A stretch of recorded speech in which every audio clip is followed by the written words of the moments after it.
অবশেষে বেরিয়ে এলো শেখ হাসিনা ঘরে স্বামী রেখে কার সাথে পরকীয়ায় মেতেছিলেন, কি সম্পর্ক ছিল শেখ হাসিনার সাথে মৃণাল কান্তি দাসের।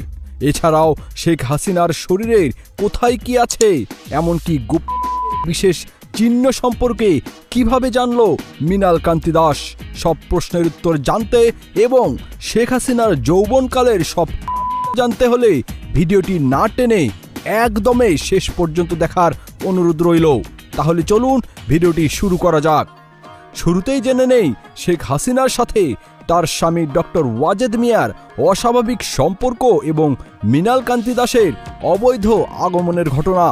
শেখ হাসিনা 1981 সালের 17 মে বাংলাদেশে আসার পর থেকেই তার স্বামী ডক্টর ওয়াজেদ মিয়ার সাথে স্বামী স্ত্রী হিসাবে কখনোই একটি দিন বা একটি রাত কাটাননি। এমনকি তার স্বামী ডক্টর ওয়াজেদ প্রথম থেকেই মৃত্যুর আগ পর্যন্ত মহাখালীর আণবিক কমিশনের কোয়ার্টারেই কাটিয়েছেন। শেখ হাসিনা বাংলাদেশে আসার পর তার মহাখালী ডক্টর ওয়াজেদ মিয়ার কোয়ার্টারে থাকলেও ওয়াজেদ মিয়া থাকতেন ওই কোয়ার্টারের ভেতরের রেস্ট হাউজে।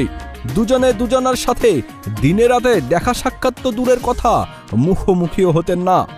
স্বামীর কোয়ার্টারে থাকার সময় এবং পরবর্তীতে ধানমন্ডির 32-এর পিত্রালয়ে বঙ্গবন্ধু ভবনে থাকতে শেখ হাসিনা নিয়মিত রুটিন মাফিক প্রতিদিন সন্ধ্যার ঠিক 1 ঘন্টা আগে গোসল করে পাউডার পারফিউম মেখে লম্বা চুলের বেনি করে চকচকে নতুন শাড়ি ব্লাউজ পরে খুবই পরিপাটি হয়ে কাউকে সঙ্গে না নিয়ে শুধুমাত্র জিপ গাড়ি এবং ড্রাইভার জালালকে সাথে নিয়ে বেরিয়ে যেতেন এবং ঘন্টা দুয়েক পর ফিরে আসতেন। শুধু ওই সময়ে ওই অজ্ঞাত স্থানে যাওয়া ছাড়া শেখ হাসিনা আর কখনোই জিপ গাড়ি নিয়ে একা বের হতেন না। ওই সময় এবং ওই অজ্ঞাত স্থান ছাড়া যেখানেই তিনি যেতেন তার সাথে সকলকে অবশ্যই সঙ্গে নিয়ে যেতেন। তাহলে গোপনে কোথায় যেতেন শেখ হাসিনা? মূলত 1987 সালে মুন্সিগঞ্জ হরগঙ্গা কলেজ ছাত্র সংসদের ভিপি তরুণ যুবক মৃণাল কান্তি দাসের সাথেই শেখ হাসিনার পরিচয় হয় এবং পরিচয়ের পর থেকেই মৃণাল কান্তি দাস 32 নম্বরে বঙ্গবন্ধু ভবনে দিবারাত্রি সর্বক্ষণিকভাবেই থাকতে শুরু করেছিলেন। শেখ হাসিনা তখন ওই বাড়িতেই থাকতেন। এরপর থেকেই শেখ হাসিনা রুটিন মাফিক সন্ধ্যার আগে অজ্ঞাত স্থানে যাওয়া ছেড়ে দিয়েছিলেন। এরপর থেকেই অধিক রাত পর্যন্ত, এমনকি গভীর রাত পর্যন্ত বঙ্গবন্ধু ভবনের লাইব্রেরি কক্ষে ভেতর থেকে দরজা লাগিয়ে মৃণাল কান্তি দাস আর শেখ হাসিনার কুটকুট করে কথা বলতেন এবং খিলখিল করে হাসতেন। শেখ হাসিনার কাছে মৃণালের গ্রহণযোগ্যতা এতটাই বেড়ে গেল যে তা সকলের ঈর্ষার কারণ হয়ে দাঁড়ালো। মৃণাল হয়ে উঠল শেখ হাসিনার সবচেয়ে ঘনিষ্ঠ ব্যক্তি। মৃণালের ক্ষমতা এতটাই বেড়ে গেল যে 1990 সালে আওয়ামী লীগের কেন্দ্রীয় কমিটির জেনারেল সেক্রেটারি সৈয়দা সাজেদা চৌধুরীকে অপমান অপদস্থ করে বঙ্গবন্ধু ভবন থেকেই বের করে দিয়েছিলেন। এরপর একদিন বঙ্গবন্ধু ভবনে মৃণাল সহ 4-5 জন তাস খেলছিল। বেলা তখন 3টে কি 3:30। এমন সময় শেখ হাসিনার একমাত্র আপন মামা আকরাম মামু এসে কুভঙ্গিতে কুইঙ্গিত করে বলেছিলেন, এই মৃণাল যাও না, তোমার জন্য না খেয়ে বসে আছে। মৃণাল তার বন্ধুদের সামনেই তার ক্ষমতা প্রদর্শনের জন্য জবাব দিয়েছিলেন, আরে থাকতে দেন না কিছুক্ষণ না খেয়ে। ব্যাপারটা এমন ছিল যে মৃণাল খেতে যাচ্ছে না, তাই শেখ হাসিনা না খেয়ে মৃণালের প্রতীক্ষা করছেন। এরপর একদিন মৃণাল শেখ হাসিনার উপরে রাগ করে চলে গেল। শেখ হাসিনা নিজে গিয়ে রাগ ভাঙিয়ে মৃণাল কান্তি দাসকে বঙ্গবন্ধু ভবনে নিয়ে এসেছিলেন।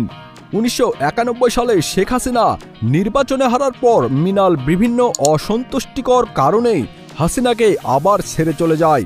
শেখ হাসিনা নিজে 3 বার মৃণালকে ফিরিয়ে আনতে যান, কিন্তু সে আর ফিরে আসে না, বরং শেখ হাসিনার সাথে তার দৈহিক সম্পর্কের কথা প্রচার করতে থাকে।